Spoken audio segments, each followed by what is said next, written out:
If I were to ask you how many parts of your business are there, what would you say? 3 parts, 10 parts, 100 parts? There are actually 12 parts of your business. I call them the building blocks of your business that you need to build. Because as a business owner, first we start as an entrepreneur. We have this creative idea, we have this vision, this idea. We want to work for ourselves. We don't want to work for the man anymore. So we leave the day job and we go into this world of entrepreneurship, which sounds exciting. What we're not told in entrepreneurial school is that it's actually really hard. There's a reason why the average small business owner, the average money they make and take home is somewhere between like $65,000 and $75,000. A high income, kind of self-employed person makes less than $100,000. I think it's right around $92,000. So, and the average household's making around $92,000 to $96,000. What that tells us is that where we're leaving the jobs and doing these things on this entrepreneurial journey to make all of this money, very few people ever make it over $100,000. Less than 12% of all business owners earn over $100,000 a year. Why is that? Because I think we think getting into business ownership and entrepreneurship, we're gonna make millions, but the statistics don't show that. It's because business is hard. We have to move from being just an entrepreneur that takes the risks and takes the chances and has the ideas and wants to work the hours and do the things. We have to graduate from being an entrepreneur creator over to be a business owner. And what a business owner means, we're going to build this thing called a business. We're going to construct it. And a business has, as we build this business over time, it has these 12 different parts. And so wouldn't it be nice to know what these 12 parts are before we start, to know that as in our entrepreneurial and business journey, that these are the 12 things we need to build so that we can have, when these parts are built, we have this thing called a business that we own, and it's an asset. And we get to put that on our personal balance sheet. So 12 building blocks is what that is. And the thing about business is that these are fundamental concerns of a business. And just like this bike here, all business is the same.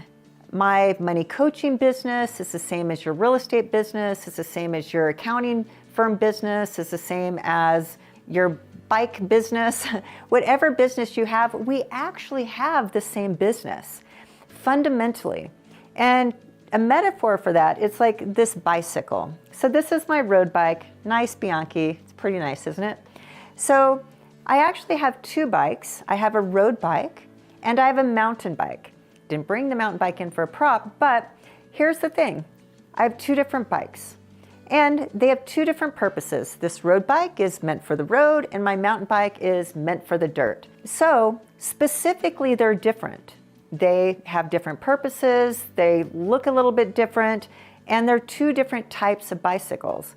But fundamentally, they're the same. Why? They both have handlebars. They both have seats. They both have components. They both have brakes. They both have tires. They both have a chain. They both have pedals. Both bikes have all the same things that make it a bike, fundamentally. So that's what business is business. There's like this bike has all these components on it that make it a bicycle. A business has these 12 components on it that make it a business. But if this bike weren't assembled, we'd have to assemble all these parts to get it to a place where we can ride it and ride it effectively and that it would work the way we want it to work. So that's business. So we can think of our business like a bicycle. And again, if it's in parts, we're gonna have to assemble those parts before we can have the satisfaction of what that bicycle is meant to do for us. And that's with our business. If you're going to have a business that's sustainably profitable, predictably profitable, and is working well, business is hard no matter what at every stage of business.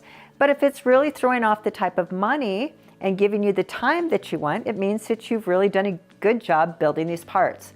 But the reason why these statistics are so low, where the average self-employed small business owner makes somewhere between $65,000 and $75,000 take home a year is because they haven't built the machine. And that's what you're going to do over the time of being a business owner is you build all the parts. It takes a little while. That's why the first couple, 2 or 3 years can be pretty complicated and difficult, and we're not making a great amount of money. But once they're built and working, then that's when this business is a machine and it starts paying us real money. And then as we grow, we get better at all these different parts and we can increase the value of the business, increase the amount of money that we pay ourselves. All right, so what are the 12 components? Any guesses? Now here's how this works, is this red line here is these 6 are above the line, these 6 are below the line. So the 6 above the line, what that means is that these are 6 parts of the business are strategic. We as the owners have to think these, design these, and really do these parts, or are responsible for these parts. And so as an owner, the first thing we're looking at here is the vision. We create the vision. We're the creator. So that's part number 1, that before you start a business, we need a vision. We need to see the future. We're the creator. We're the inventor of whatever this business is going to be. And we don't have to invent, the next electric car, but it's just your invention of how you want to do what you want to sell in the business you want to build and create your way. So how are you going to create that? What's the vision for it? And you and I might have the same type of business, but my vision for how big that business is going to be and the type of customer that I want to attract to that business and how I'm going to fulfill on those things could be totally different than your vision for how you're going to do it. So that's our job as owners, is to be visionaries and to create the vision. So that's part 1. Now, along with that is in business,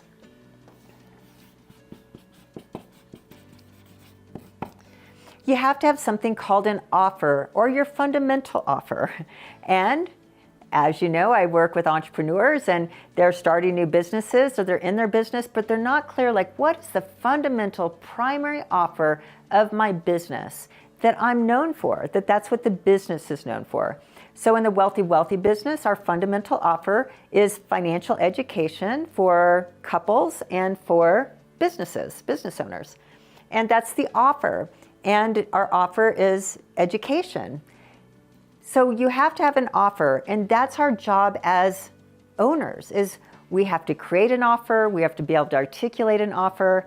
And what an offer is, what an offer means in kind of technical terms, so the distinction of that is an offer is anything that I sell you to take care of your concerns. So if money is just a mess in your household and you are afraid of it, or if it's not working for you and it's not growing and it's a little bit of chaos, my offer is I can teach you what to do to help you eradicate all that craziness and chaos with money and get money working for you so that you can start to build financial independence and financial freedom. So that's my offer to you. And you compensate me back for that offer. So that's what an offer is. It means it's an offer of help to help you take care of your financial concerns in exchange for money. That's what an offer is. And that's what business is. Business is the selling of offers. So you have to get very clear on your offer. And to know that that's what business is. Business is an operational system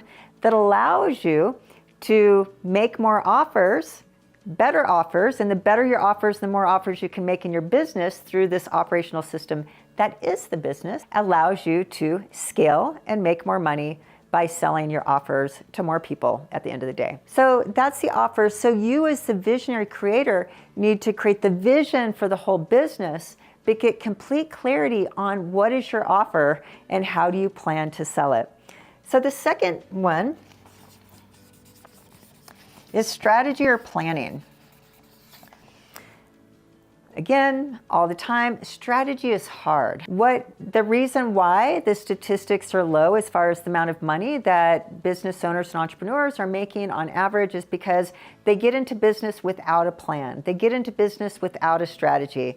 And what strategy is, strategy always has an end in mind. It's the destination, the target, the goal. And there's all these action steps and execution steps according to timelines that say, hey, if I'm starting from where I am today, I know a goal to where I want to be in the future, and I have a whole plan I'm going to follow to get from A to Z. And that's really what a strategy is. It's an action plan according to a timeline with sequential steps on how to hit that target. And it requires planning. So we have to be strategic in our planning. We have to look at the end in mind. We have to set our goals and intentions for the year and then figure out all the different strategies we're going to be using to be able to make sure that those things come to fruition. So we have to have strategy. What happens is that so many people get into business and they're not following a strategy to, these action steps that we think we need to do to hit those targets. We're ruled by what happens, what the latest fire is, or the emails that came in, or the text messages that came in. And so it's just trial by fire, all the time. Not a day that's according to, hey, here's the strategies for the day, here's the strategy for the week, these are accomplishments, this is how I'm going to measure whether I'm on track or not. That's all strategic.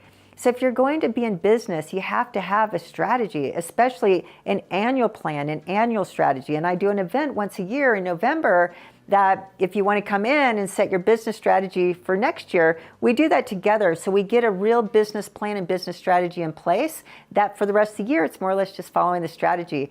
By having the strategy and following it, it keeps you out of being so distracted by all the other things that are not making money for you, but are capturing all your time and attention.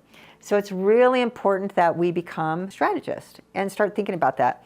Big businesses, obviously big strategies, but as small business owners, the strategies aren't complex, but we just need a strategy. The third one here is capital and accounting.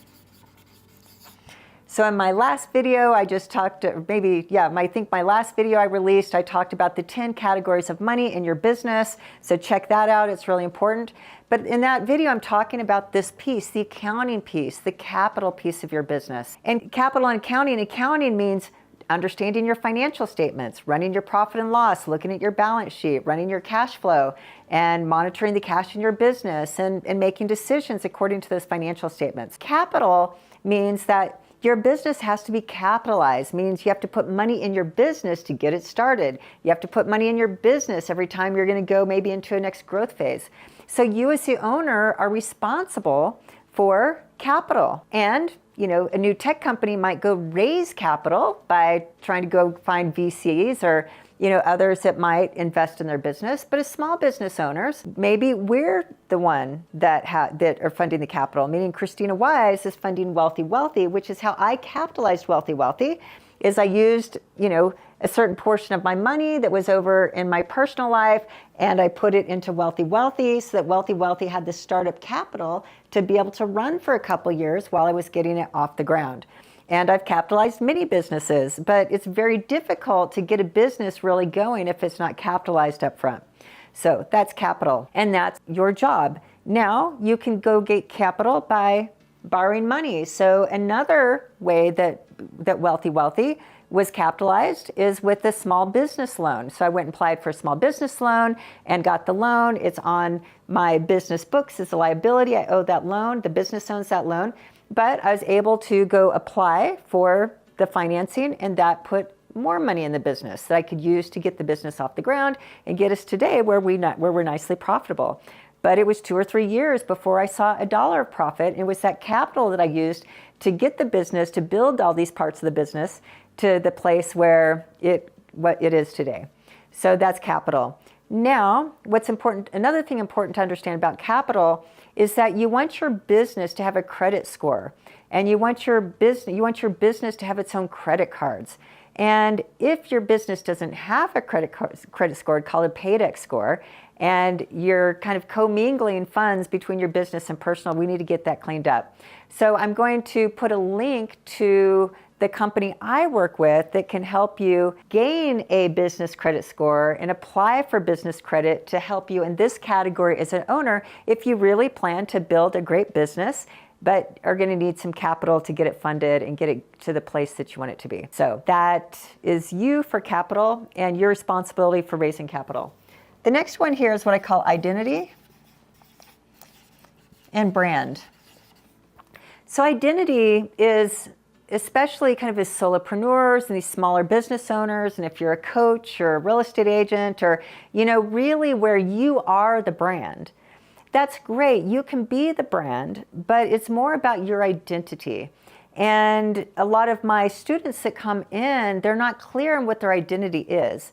And the identity means is how to think about it is if people are out gossiping about you in the marketplace, good gossip, not bad gossip, but if people are out gossiping about you in the business, what are they saying about you? And you want to be intentional about creating that identity that it's out in the marketplace, that if somebody's talking, your name is connected to the identity you want it to be connected to. For example, there's the wealthy brand is we have the brand as a business, as a financial education company. And then Krisstina Wise has an identity. And my identity for this business that I've been very intentional about is if people are out in the marketplace saying, hey, I need help with my money. Does anybody know a money coach or somebody that can really help teach me with my finances? I want to be associated with the word money and need help. And that's the intentionality there. So that's what's happening. You might be here because somebody said, oh, you'd want to learn a little bit about money? Follow Krisstina Wise or go to our YouTube channel, for example.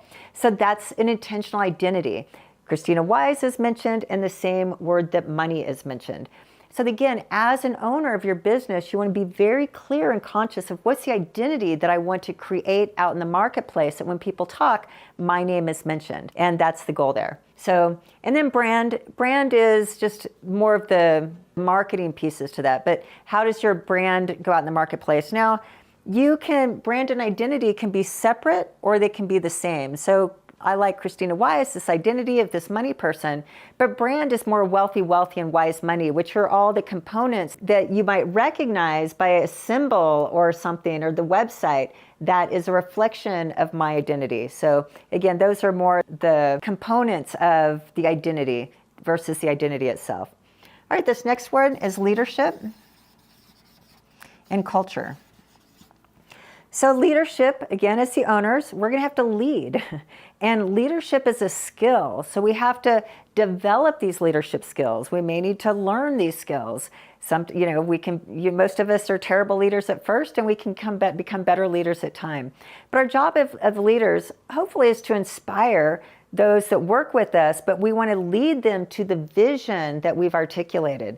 So good leaders are great communicators. They're able to articulate what they want and need and those expectations. They're able to articulate the futures and inspire people to want to join them along. Like, hey, let's go create 1 million people to become millionaires. And then you build a culture of a team. They're like, yeah, we're all in this. We as a team and as a company, we want to be on board because we are very inspired by helping 1 million people become millionaires, which is our mission of our company.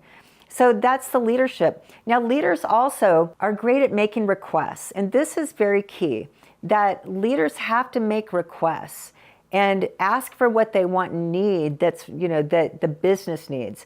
And so to build this business, you're going to have to get really good at asking for things and delegating things, but delegating things in a way that says, hey, I have a request. I'm asking you to do this by this period of time. And a request has these 3 parts. A request needs to have a consequence, meaning if you don't perform on this, there's a consequence attached to this, or it could be a positive one. If you do this, there's a great consequence. And it needs what's called conditions of satisfaction, means I'm making a request and these are all the things that need to be done so that it's satisfactory. And then the final piece is there needs to be a timeline. So leaders, great at setting visions, bringing people along, building the culture, which is the collective identity of the business, and then working with those to make sure that you're making requests and your team is fulfilling on those as you expect. So leadership and culture. And the final one here above the line is education and skill development. Just on this page alone, I think we can ascertain, like I said, business is hard. It's why I love business, because it's a challenge. Every day is a new day. There's always a new problem to solve. It never gets easy. And that will go on forever. But that's what I love about business, is the fact that it's hard and challenging, and there's always the next place to grow. But because of that, it's really important that business owners heavily invest in their education. It needs to be a very sizable line item on your profit and loss, for example, but then to be very discerning where you get educated and who you're getting educated from, because either business owners aren't spending enough to learn, or they're spending way too much probably learning from the wrong people and not getting any traction. But obviously, the learning never stops. So again, this is all above the line. This is your job as an owner to be responsible for all of these 6 that are above the line. Now, below the line, these are what are called operational concerns. And operational concerns means that just that they're not above the line strategic and all, but they're the operations of the business that keep the business going. And the reason why, if you're a solopreneur, you're responsible for all of these. This is why it can be very difficult, and that's why those incomes are really low. As a visionary, as a creator, as a high quick start in the Colby, for example, we're usually, we like the strategy, we like the vision, we like taking the risks, we like being the creator, we like being on stage, all these different pieces. Where so many fall down is they don't have an implementer or integrator or operations person that this is a foundation underneath that makes sure that all the goals up here are happening. So usually it's one of the first hires. You need to have an assistant that's going to help you more in the administrative pieces of these at the beginning, but then you eventually will need an operator. And I've had many businesses, and I've always had an operator. My businesses will not succeed if I don't have somebody to help me with these below the line pieces, even though I'm pretty good at all these above the line. So the first one is sales. Sales.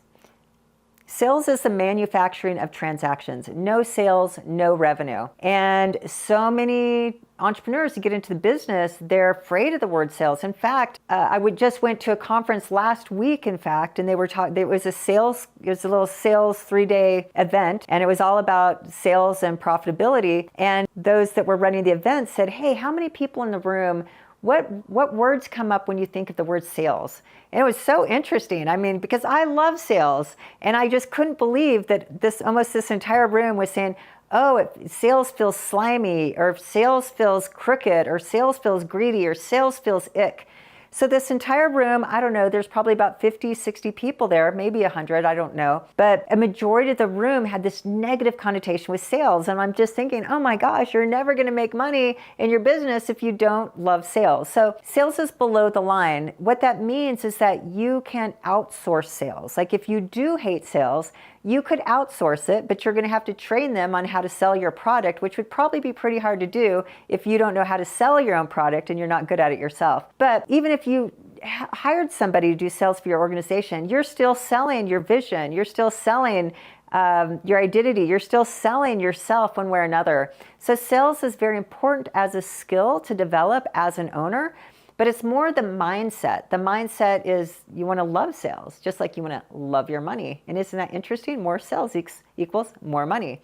So those two go hand in hand, but we want to love our money and we want to love sales. But sales is below the line, and it's an operational concern of the business, and to make sure that those sales are happening on a regular basis like a machine. Everything below the line are these operations, is the parts of the machine. So you have to have continuous sales, regular sales, to make regular money. All right, the second one is management. And people, processes, and systems have to be managed. And the bigger the organizations, all these big organizations, they might have hundreds of managers. Why? To keep all the people, processes, and systems working as intended. So management is really important. And management, again, it's below the line, so your operator might be your manager. I'm a pretty good leader. I've led for a long time. I've led many businesses. I've done all the things. I, Krisstina, suck as a manager. I'm not good at management. It's not a skill that I have. It's not a skill that I want. And if I were responsible for management, things would fail pretty quickly. So I have to have somebody on my team that manages the operations and manages the people and all the things. So management, things have to be moving and they have to be on track and managed. So that's an important part of business. The next one is technology and SOPs. So pretty obvious. Your SOPs are kind of your internal systems, your standard operating procedures, and for business to be sustainable. And what I mean by sustainable means predictable. It's pretty predictable how much money you're going to make next month and the month after that and the month after that and so on. That's called sustainably profitable, predictable. So it will never be predictable if you do not have systems that are running and that people are following them and doing what they're supposed to do without you micromanaging and hovering over them. So your systems have to be there. The technology needs to be there, and to be very, conscious of what technology and tech stacks do we need in the business to be able to operate this machine as intended. And, wealthy, we have a really sizable tech stack, like how the technology stack together. And I'm always talking to the team about, is that on the SOP? Where are we doing on the SOP? Do we need to build an SOP? Are you following the SOP? All right, just a few more here. The next one is marketing and lead gen. Pretty obvious. Again, below the line means that you can have an operator, you can outsource these things. You can't outsource these things on the top. But just to talk about outsourcing for a second, I see so many owners outsource too soon, try to buy the results or buy the revenue by kind of outsourcing, and spend way too much money by not even hiring people, but outsourcing to the experts out there. I'd say that my biggest financial mistakes in business have been doing just that, is outsourcing. Why? Because I didn't want to be responsible for marketing. I didn't like marketing. I didn't like the lead gen piece. I wanted somebody else to do that. So I'd spend $10,000 a month or something trying to hire somebody to do all that for me. For me personally, it's never worked out. I just wind up being, having $100,000 less that I could have kept myself had I learned about marketing or these different elements. But marketing means creating markets. And what marketing is, it's a little different than lead generation, but marketing is, like I said, the distinction is to create a market. What that means is create audiences. And so we're creating audiences on Instagram. We're creating audience on YouTube. We're creating audiences on LinkedIn. We're creating audiences on Facebook. These are today's day and age is social media, and we're using these platforms to build audiences that people know who we are and what we do. So that's the first part. So the first part is to build as big, as many eyeballs and audiences as we can, and to get good at that. And the caveat to that is I say you want to choose one that you're going to get really good at. And if it's Instagram, go all in on Instagram. If it's Facebook, go all in on Facebook. Choose your poison and just gain the skill of at least one of these platforms and the marketing vehicle, and understand kind of the basics of a funnel and the basic of these marketing pieces that you need before you outsource. And then once you've got this basics done and you understand it, now you can outsource to maybe professionals who can help you amp it up and take your numbers by, because they're better at it than you are. But get good at one. Now, lead gen is a little bit different. Lead gen is when we identify somebody that actually wants our product and service. So at Wealthy, for example, part of marketing is through this YouTube, is that hopefully I'm giving you really good high value content. You're watching these, it's helpful. You subscribe, which then makes this part of my audience, which is great. And that inspires me to want to give more content. And then we've got this really nice reciprocal relationship. And that's what we do when we're building these audiences. Now, if you're here a subscriber on my YouTube, you might be part of my marketing that got you here as part of that audience. But you may or may not be a lead, for example. Now, what do I do to try to entice you to become a lead? It's kind of terrible to say this out loud. It sounds terrible, but it's business. But a lead is when I'm saying something like, hey, I have this workbook for you. And it's this free workbook that will teach you that you just fill in the blanks, and it will show you how much money is enough, and we'll get all of your numbers in one place so you can get on track to move towards becoming a net worth millionaire. If that's valuable, click this link and fill out the form, and I'll send you this free workbook. Once you do that, now you're on my email list, and now you get to get all the stuff that I send on my email.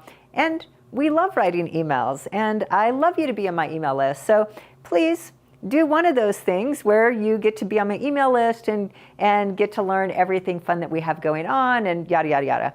But that's the difference between being an audience and being a lead. You might have big audiences and never be generating leads. It needs to be a call to action, all these different things, which was why marketing and lead gen is a really big part of your overall business. And it just needs to be operationalized and you need to get good at it. All right, so the next one is production. And in business, you're always producing things and you're building things, you're creating new things, but that's called production. And I brought this out. This is called my Curbs for Business workbook. And I'm really proud of this. I just wrote this. I wrote this book. I think it's 250 pages or something. And this is the guide that we use, that I take all my Curbs for Business students through to learn all these different elements of business. And we're talking about some of them today.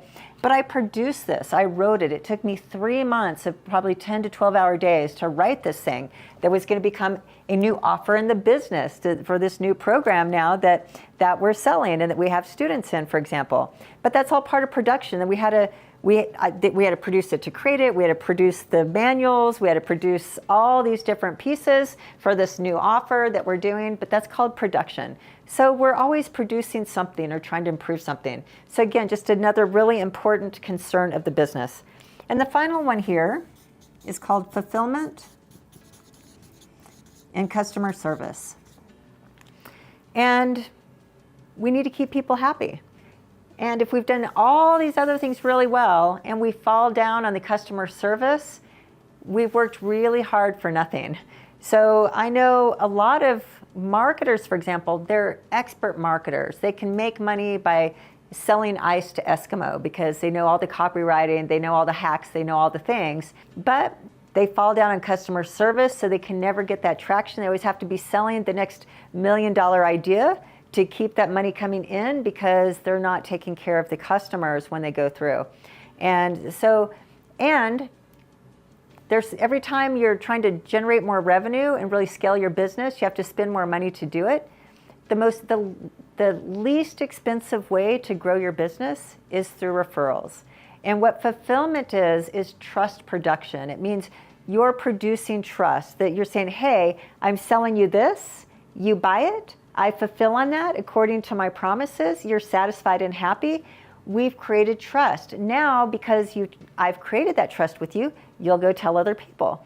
So at Wealthy, we spend so much time on the fulfillment piece to really make sure as a company culture that our customers feel taken care of and that they know that we do care.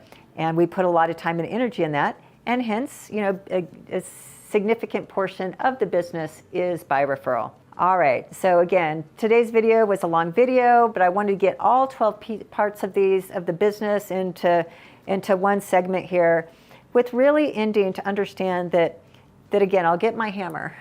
Our job as a business owner is we're building all of these parts over time. And if one part's missing, it'd be like on the bicycle. If the brakes aren't working, it could cause an accident. There could be a problem. And if you get a flat tire, you've got a problem. Or if it's missing a spoke, you've got a problem. So you have to have all of these components of the business. But again, that's what makes business fun, is because it's the challenge of building something great. And then what's awesome is once you have the parts built and they're working, it's this machine, and it's this cash machine, and it's leveraged, and you have people working for you, you have operations and systems and all these things that you get to make more money and enjoy your life by owning and doing something that you love. That is very rewarding. So that's why we do this, so that we can have control over our own life. But the only way to do that is to get a business that works. Otherwise, it's just burnout and a lot of money down the drain. And I don't know, I'd say for most of us, it's probably not satisfactory to work this hard for a business with no benefits and no guaranteed vacation for only $65,000 a year. All right, thank you so much. If this was helpful, please make sure you subscribe, like, comment, all the normal things. And if you would like to have a little worksheet that lists all 12 of these and where you can grade where you are, and this little worksheet that says these are different places that I can improve over the next 90 days in one or more of these areas, just put a comment below and I'll send you that worksheet. All right, that's what I've got for today. Thanks so much, and I'll see you next time.